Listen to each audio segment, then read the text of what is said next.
So hello everyone, this is Ayush Gupta and you are watching Maths Magnus. तो बहुत बहुत स्वागत है आप सभी का एक बार और मेरे चैनल, आपके चैनल मैथ्स मैग्नस में। और जी हाँ, मैं हूँ आपका मैथ्स मैग्नस। तो चलिए जल्दी से कुछ बातें अपने बारे में बता दूं, फिर आते हैं वीडियो के मेन मुद्दे पे। मैं एनआईटी कैलिकट ग्रेजुएट हूँ। 97.95 परसेंटाइल से मैंने जेई मेन को क्रैक किया है। 2023 की कैट के अंदर डीएलआर सेक्शन में 99.71 परसेंटाइल लाया है। और जी हाँ, मेरा 3 साल का एक्सपीरियंस ऑलमोस्ट अब होने वाला है। और इस चैनल पे आपको जैड से रिलेटेड और स्नैप से रिलेटेड भी चीज़ें अब मिलने जा रही हैं। आज उसका शंखनाद हम करते हैं। आपकी तरह मैंने भी आज स्नैप का एग्जाम लिखा है, तो चलिए जल्दी से मैं बता दूं क्या क्या आपके ये सॉल्यूशंस होने वाले हैं। बहुत इजी रहा ओवरऑल स्नैप का पेपर, मुझे ऐसा फील हुआ। वैसे मैंने इससे पहले कभी स्नैप का पेपर दिया नहीं है, बट आई फेल्ट कि पेपर बहुत आसान था। इजीली क्वांट के अंदर सारे क्वेश्चंस करने लायक थे। मुझे एक क्वेश्चन बस मुझे लगा कि बच्चे फंस सकते थे। उसके अलावा ऐसा कोई क्वेश्चन एज पर इस पेपर में नहीं लगा। तो जितने क्वेश्चन मुझे याद है, जितने क्वेश्चन का आंसर याद है, चलिए फटाफट इसको डिस्कस कर लेते हैं। तो टेलीग्राम पे आ जाइएगा यार, बहुत ज़्यादा हेल्प होगी आपको, क्योंकि इसमें मैं बहुत सारी चीज़ें अब अपलोड करने जा रहा हूँ। तो चलिए पहले क्वेश्चन पर आते हैं इस वीडियो के साथ ही। Okay okay. तो पहला क्वेश्चन, ये क्वेश्चन आपको याद ही होगा। ठीक है, tan theta plus cot theta equal to 4 दे रखा था, और फिर पूछा था आपसे tan square theta plus cot square theta. तो ये तो बहुत आसान है यार। आप देखिए a प्लस बी का होल स्क्वायर जो आपकी आइडेंटिटी होती है, आप वो लगा सकते हो। सिंपल सा चीज़ था यार ये वाला। तो a square plus B square plus का 2ab। तो ये वाली अगर आप लगाओगे तो आपको क्या मिलेगा यहाँ से, tan theta plus cot theta, है ना। फटाफट मैं बता देता हूँ। का होल स्क्वायर अगर आप लगाओगे तो देखो जो चीज़ आपसे पूछी गई है ना, tan square theta plus cot square theta वो बनेगा, plus 2 tan theta cot theta बनेगा। ये तो बहुत आसान था। अब देखो यहाँ पे बस एक ही कैच था कि इसमें तो आप रखोगे तो 16 मिल जाएगा। ये वाली चीज़ पूछी थी, इसको x मान लेते हैं। यहाँ पे बस आपको ये पता होना चाहिए था कि tan और cot एक दूसरे के रेसिप्रोकल होते हैं। तो कैंसिल हो जाएगा, तो x+2। यहाँ से x आपका 14 आ रहा था आंसर। मुझे तो यही याद है, 14 था ऑप्शन में। आसान सा क्वेश्चन। चलिए नेक्स्ट क्वेश्चन पे बढ़ते हैं यार। ये वाला क्वेश्चन भी आपको याद ही होगा, ये तो बहुत आसान था। इसमें आपको क्या करना है, लॉग के अंदर दोनों चीज़ों को मल्टीप्लाई कर देना है। ठीक है, upon base 2 is equal to 3, तो ये आ जाएगा x square minus 2x is equal to 2 का पावर 3, तो ये 8 हो जाएगा। तो x square minus 2x minus 8 equal to 0। और यहाँ से x माइनस 4 और x+2 आपका जो है आ रहा था। अब देखिए यहाँ से क्या है ना, आपके दो सोल्यूशन आएंगे, x इक्वल टू 4 और x इक्वल टू माइनस का 2। अब माइनस का 2 आप लॉग के अंदर नहीं ले सकते हो, ये चीज़ आपको पता होनी चाहिए, क्योंकि लॉग के अंदर माइनस नहीं आता है। तो ये वाला कट जाएगा, आपका आंसर इसका 4 होना चाहिए था। ठीक है, बढ़ते हैं नेक्स्ट क्वेश्चन की तरफ फटाफट। तो दिल्ली दिल्ली वाला एक क्वेश्चन आया था कि इसमें कैसे हम ऐसे अरेंज करें कि दोनों वॉवल्स एक साथ रहे, राइट। तो देखिए इसमें आपको कुछ नहीं करना था। ई और आई इसको है ना एक साथ बंद कर लीजिए। डीएलएच को एक तरफ रखिए।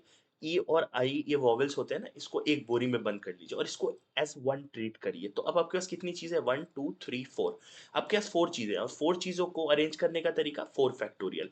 लेकिन बस एक कैच था इस क्वेश्चन में। देखिए ई और आई एक साथ होने चाहिए।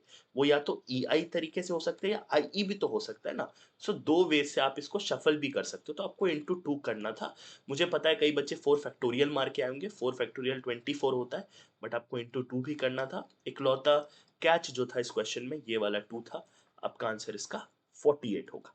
ठीक है, चलिए नेक्स्ट क्वेश्चन पे बढ़ते हैं। ओके हाँ, मैंने एलआर के भी कुछ क्वेश्चंस मुझे याद थे, तो मैंने सोचा आपको बता दूं उसके आंसर। एक का आंसर अंजलि आ रहा था, आई गेस यही आंसर है। पायलट तो ऑब्वियसली वो शायद पूछा था ना कि फोर्थ फ्लोर पे कौन रहता है, ऐसा कुछ था। और एक था कि बर्गर किसने मंगाया है, ऐसा क्वेश्चन था। और फोर्थ फ्लोर पे कौन रहता है, तो इस फोर्थ फ्लोर का आंसर पायलट था, बर्गर अंजलि ने मंगवाया था। ठीक है, ये तो हो गया एलआर के क्वेश्चंस। बाकी मुझे ऐसा कुछ याद नहीं आ रहा था। आप चाहे तो कमेंट करके मुझे क्वेश्चन पूछ सकते हैं, मुझे आंसर याद होगा तो मैं ज़रूर बता दूंगा। बाकी इंग्लिश में, इंग्लिश वैसे मेरी भी कोई खास ऐसी बहुत तगड़ी नहीं है, बट हाँ ईडीएम्स के अंदर मुझे अच्छे से याद है। एक का answer beating around the bush था, जो आपके पॉलिटिशियन का था शायद से, as far as I remember. और एक चीज था न्यू गवर्नमेंट पे क्वेश्चन जो आया था कि न्यू गवर्नमेंट क्या कर रही है, तो rolling stone does not carry मॉश, ये वाला ऐसा कुछ था। ये दोनों उसके आंसर होने चाहिए। मैंने इवन चेक भी करा है, मोस्टली यही आंसर है इसका। ठीक है, तो आप उससे भी मैच कर सकते हो। ये मैंने ऐसे ही बीच में डाल दिया, मैंने सोचा कि बता दूंगा आपको। ठीक है, चलिए नेक्स्ट क्वेश्चन पे चलते हैं। हाँ, ये वाला एक क्वेश्चन आया था कि दो कॉन्सेंट्रिक सर्कल्स हैं बहुत सारे, और फिफ्थ और सिक्स्थ में ऐसा है, तो आपको बताना है कि फिफ्थ और सिक्स्थ के बीच का कितना एरिया होगा, है ना। तो ये तो बहुत सिंपल था यार, आपको कुछ नहीं करना था। Pi R 1 square minus pi R2 square करना था। पाई का वैल्यू, पाई कॉमन आ जाएगा तो आपका आएगा R1 square minus R2 square. ठीक है, पाई होता है 22/7। R1 बड़े वाले में से छोटा वाला माइनस करेंगे तभी ये वाला एरिया आपको मिलेगा। ये जो शेडेड मैंने किया है ना, ये वाला एरिया अगर आपको चाहिए तो 8 का स्क्वायर माइनस 6 का स्क्वायर, तो 22/7। 64 माइनस 36 ये आता है शायद 28 आ रहा है, राइट। यहाँ से आप कैंसिल करोगे, 88 सेंटीमीटर स्क्वायर या मीटर स्क्वायर जो भी था वो आपका आंसर हो जाएगा। 88 इसका आंसर होना चाहिए।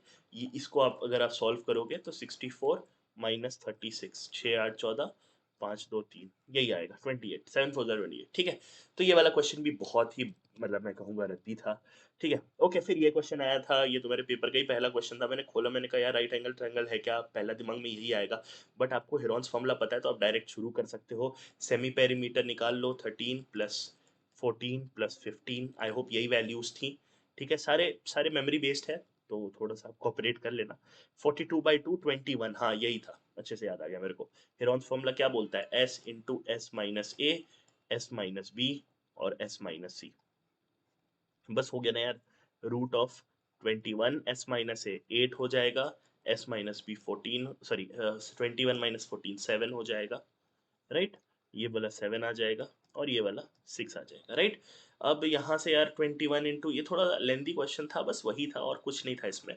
56 इंटू 6 आप कर सकते हो, 6 वन 6 126 इंटू 56 कर सकते हो। 6 6 36 है ना।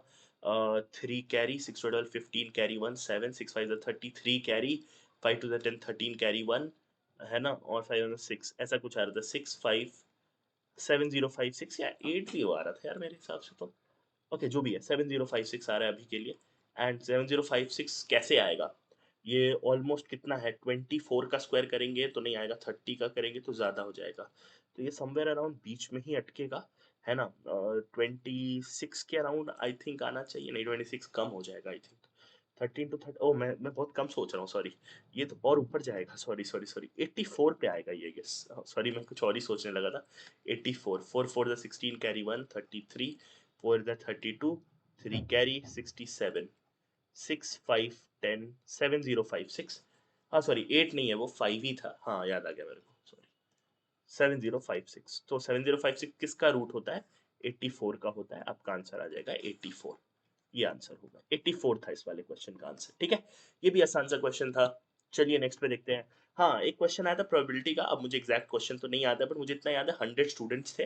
ठीक है, एमबीए के अंदर आई थिंक 18 आ रहा था, जनरल मैनेजमेंट करने वाले 20 स्टूडेंट्स आ रहे थे। शायद इसमें 40 का हाफ होगा, 0.50% बोला था। तो 20 बच्चे यहाँ से आ रहे थे, 18 बच्चे यहाँ से आ रहे थे, टोटल 38 बच्चे आ रहे थे। और टोटल 100 स्टूडेंट्स ही हैं, तो 38/100 विच विल गिव यू 0.38, ये आपको 0.38 दे देगा, राइट। तो ये भी बहुत आसान सा क्वेश्चन था, एज फार एज मुझे तो कुछ इसमें डिफिकल्ट नहीं लगा। इसका आंसर आपका 0.38 था। चलिए, ओके, हाँ, एक क्वेश्चन आपका वेन डायग्राम के ऊपर आया था। वेन डायग्राम वाला क्वेश्चन बहुत रद्दी था, उसका आंसर 120 होगा। अब उसमें मैं आपको याद दिला देता हूँ क्या था। 3 अलग अलग न्यूज़पेपर्स थे, अगर आपको याद हो तो। ठीक है, और न्यूज़पेपर में बोला था कोई हिंदुस्तान टाइम पढ़ता है, कोई कुछ पढ़ता है और कोई कुछ पढ़ता है ना, वैसे वैसे करके उसमें एक सिंपल सा वेन डायग्राम आपको बनाना था। और हल्का सा लॉजिक लगा के, या फिर अगर आपको तरीका पता है तो उससे आपका आंसर आ जाता। मुझे एग्जैक्ट वैल्यूज नहीं याद है, but the answer was 120। Okay, चलिए नेक्स्ट क्वेश्चन पे बात करते हैं। हाँ, सीआईएसआई की बात, यहाँ पर एक सीआईएसआई पे क्वेश्चन आया था कि 10% 2 साल, सीआई माइनस एस आई 150। अब देखिए, एक ही चीज़ आपको यहाँ पे कैच था कि जब हम कंपाउंड इंटरेस्ट निकालते हैं तो हमें अमाउंट के साथ आ जाता है आंसर, उसमें कंपाउंड इंटरेस्ट नहीं होता। तो फॉर्मूला मान लीजिए, प्रिंसिपल प्रिंसिपल निकालना था तो पी मान लीजिए, तो पी इंटू 1 प्लस 10/100 का होल स्क्वायर माइनस पी, ये होगा आपका कंपाउंड इंटरेस्ट। आपको पी एक बार सब्ट्रैक्ट करना पड़ेगा। अब इसमें से आप पी इंटू 10 इंटू 2/100 कर सकते हैं। और इसका जो डिफरेंस है 150 आ रहा था, इसको अगर आप सॉल्व करेंगे तो देखिए कितना आ रहा है, 0 0 कैंसल, 11/10 121 p/100। ओहो सॉरी, थोड़ा सा ग्लिच है इस समय, बट आई थिंक मैनेजेबल है। 2p/10 आ रहा है, ठीक है। या फिर आप इसको 20p/100 ही रहने दो, ताकि डिनोमिनेटर थोड़ा सा इजी हो जाए। ठीक है, तो यहाँ से अगर आप करोगे 21 माइनस 20, तो ये आ जाएगा p/100। p/100 is equal to 150। हाँ, तो यहाँ से मेरा जो P है वो आ जाएगा 15,000 रुपये। तो 15,000 अगर आप डालोगे तो उसका जो डिफरेंस है वो कितना आ जाएगा? इसका आंसर 15,000 था। This one was also a very easy question, मुझे नहीं लगता है डिफिकल्ट है। एक कैच है, ये P अगर आपने सब्ट्रैक्ट नहीं किया होगा आपका आंसर नहीं आएगा। आई थिंक ऑप्शन से भी मैच नहीं करेगा। चलिए, हाँ ये वाला क्वेश्चन था कि SN, तो बोला था कि आप बताओ फिफ्थ टर्म क्या है, ठीक है। तो कई बच्चों ने तो इसी में 5 पुट कर दिया होगा, बट बेटा 5 सम आएगा। तो इसमें आप क्या कर सकते हो, देखो अगर आप S1 निकालोगे तो ये 3 माइनस टू 1 दे देगा, और S5 निकालोगे तो आपको क्या दे देगा, सम टिल 5 टर्म्स दे देगा। ये जो 1 आया ना, ये सम टिल फर्स्ट टर्म है। और सम टिल फर्स्ट टर्म क्या होता है, फर्स्ट टर्म होता है, राइट। तो फर्स्ट टर्म यहाँ से आपका कितना आ जाएगा, A इज इक्वल टू 1। अब S5 निकालोगे तो 3 इंटू 5 का square minus 2 into 5 is equal to 75 minus 10, 65 आ रहा है, राइट। तो अब तो बहुत इजी है। अब आप क्या करोगे, sum of 5 terms is equal to n by two into A plus L. ये वाला फॉर्मूला आपको याद होना चाहिए, APGP में आपने पढ़ा होगा, राइट। तो अब देखो हमको ये l ही निकालना है। मैं क्या करूंगा, n की जगह 5 रखूंगा। देखो जरा ध्यान से देखो, मैं यहाँ मेरे पास 5 का निकल आया, 65 इक्वल टू 5/2, n की जगह मैंने 5 रख दिया। a मेरे पास है, l मुझे निकालना है, फिफ्थ टर्म मेरा l है, लास्ट टर्म मेरा 5, सॉरी, लास्ट टर्म मेरा l है, क्योंकि लास्ट टर्म मेरा फिफ्थ टर्म है, क्योंकि मैंने 5 टर्म तक के ही सम लिए हैं। तो भाई देखो यहाँ से 26 is equal to 1 plus l, और यहाँ से l कितना आ रहा है, 25 आ रहा है। यही आपका आंसर था, राइट। तो आई होप आपको इजी पड़ेगा ये भी। ओके, नेक्स्ट क्वेश्चन चलते हैं। Cylinder r given is equal to 7, h equal to 1, शायद से यही वैल्यूज थी, इसमें मैं उतना श्योर नहीं हूँ वैल्यूज को लेके, बट हाँ ऐसा ही कुछ था। तो ये तो बहुत इजी था यार, उसमें पूछा था कितना पानी कैरी करेगा, पाई आर स्क्वायर एच वॉल्यूम होता है सिलेंडर का, आप इसमें लगा सकते हो। पाई 22/7, आर हो जाएगा 49 बिकॉज आप 7 का स्क्वायर करोगे। एच शायद 1 ही दे रखा था, I am not very sure. तो 7 7 2 7 14, 154, और फिर 1000 भी आपको लगाना पड़ेगा क्योंकि वहां पे शायद दिया हुआ था 1 metre cube is equal to 1000 litre, और ये सारी वैल्यूज मीटर्स में थी, तो आपको उसके आगे 3 जीरो भी लगाना पड़ेगा। यही आंसर था, मुझे अब थोड़ा सा श्योरिटी हो रहा है क्योंकि आंसर मैंने वापस से वही निकाला है, तो यही आंसर था। चलिए नेक्स्ट क्वेश्चन की तरफ बढ़ते हैं। ओके, वर्क डन, हाँ 12:18, दो दिन पहले भाग जाता है। तो उसमें बोला था कि ए को काम करने में 12 दिन लगते हैं, बी को काम करने में 18 दिन लगते हैं। तो ये उसके टाइम का इफिश था। तो इसका उल्टा हो जाएगा क्या, इसके इनके उसका क्या कहते हैं, ये इफिशियंसी का। तो ये आपका टाइम है, मैं इफिशियंसी निकालूंगा तो इफिशियंसी 18:12 हो जाएगी। तो इफिशियंसी को मैं काट सकता हूँ, मैं काट लेता हूँ इफिशियंसी को, थोड़ा इजी हो जाएगा मेरे लिए। 6 3 18, 6 2 12 इफिशियंसी, ठीक है। 3:2 की इफिशियंसी है। अब क्या बोल रहा है, जो ए है वो 2 दिन पहले भागा था। अब कई बच्चों ने इसमें एक गलती करी होगी, पहले 2 दिन में ही भगा दिया होगा, नहीं, बिफोर 2 डेज, मतलब जितना टोटल दिन लगा 2 दिन पहले भाग गया। तो मान लेते हैं वाई दिन लगा टोटल, वही हमें पूछा था क्वेश्चन में। अब देखो, अगर ए जो है 2 दिन पहले भागा होगा तो 3 की इफिशियंसी से उसने y-2 डेज काम करा होगा, प्लस जो ये आपका 2 है, जिसने 2 की एफिशिएंसी काम किया उसने y दिन काम किया होगा, उसने वो 2 दिन भी काम किया, टोटल y डेज काम किया है।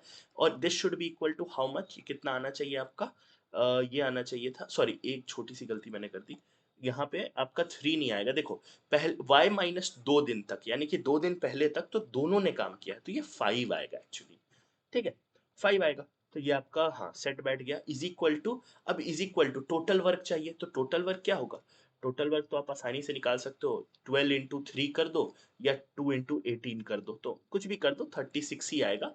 मैंने 12 × 3 से कर लिया, एक ही बात है। अब उसके बाद आपको कुछ नहीं करना है, 5y-10 plus 2y is equal to 36। यहाँ से देखो कितना आ रहा है, 7y इज इक्वल टू 46। तो 7/46 है। आई थिंक थोड़ा सा वैल्यू हल्का ऊपर नीचे आ रहा है, या सही आ रहा है, पता नहीं, सही आ रहा है मुझे लग रहा है। 7 6 42, 36 प्लस 10 46, 7 6 42 40, 7 5 35, 6.5 आ रहा है यहाँ पे, ठीक है, 6.5 आ रहा है, बट मुझे ऐसा लग रहा है आंसर 8.4 था, मुझे जहाँ तक याद आ रहा है। हो सकता है मैंने एफिशिएंसी गलत ले ली होगी, या हो सकता है यही आंसर हो, मैं किसी और के आंसर से वो हो रहा हूँ। मुझे ऐसा लग रहा है 8.4 आंसर था, पता नहीं, मुझे ऐसा कुछ याद सा आ रहा है। ठीक है, आप मुझे बता देना चैट बॉक्स में, लेकिन तरीका यही होगा, ठीक है। या तो आंसर 6.5 ही है या आंसर 8.4 है, जो भी था आपको पता चल जाएगा, ठीक है, क्योंकि वैल्यूज मुझे एकदम अच्छे से नहीं याद है। चलिए नेक्स्ट क्वेश्चन पे चलते हैं, चैट बॉक्स में जरूर बता देना यार। टैंक्स वाला क्वेश्चन एक आया था, वो भी बहुत आसान क्वेश्चन था। अब मुझे इसकी वैल्यूज अच्छे से नहीं याद है, अब थोड़ा सा धूमिल हो रहा है, पर अराउंड 12-13 क्वेश्चन मैंने आपके साथ डिस्कस कर दिए हैं, ठीक है। अब देखो इसमें क्या था, इसमें तो कुछ नहीं करना था, 1/15 प्लस 1/20 और माइनस 1/10 करना था। तो भाई 60 ले लोगे, 4 + 3, ओके, -6, तो 7 - 6/60, ये आएगा 1/60। तो प्लस का आ रहा है ना, प्लस का 1/60 आ रहा है, तो इसका ये मतलब है आपको फिर रेसिप्रोकल लेना पड़ेगा, ये तो पता होगा आपको। हम 1/15, 1/20, 1 ऐसे तो 60, तो 60 प्लस का आ रहा है, और प्लस का 60 का मतलब है कि ये आपको बता देगा कि कितना देर में पूरा फिल हो जाएगा। तो फिल वहां पे एक था, दो ऑप्शन थे, 60 minutes to fill, 60 minutes to empty. तो 60 मिनट्स टू फिल आंसर होगा इसका, क्योंकि पॉजिटिव आया है। अगर नेगेटिव आंसर आता ना, तो आप कहते एम्प्टी हो रहा है, ठीक है। तो ये था, चलिए नेक्स्ट चलते हैं। ओके, हाँ अब इतना ही याद है मुझे, ठीक है। इसके अलावा अगर मैं इंग्लिश की बात करूँ, तो इंग्लिश में काफ़ी सारे क्वेश्चंस थे जो मुझे लगता है कि ओवरऑल करने लायक थे। मुझे लगता है इंग्लिश भी इजी थी, इडियम्स के मैंने आंसर्स आपके साथ डिस्कस कर ही दिए हैं। उसके अलावा मुझे ऐसा कुछ अभी तो याद नहीं आ रहा है।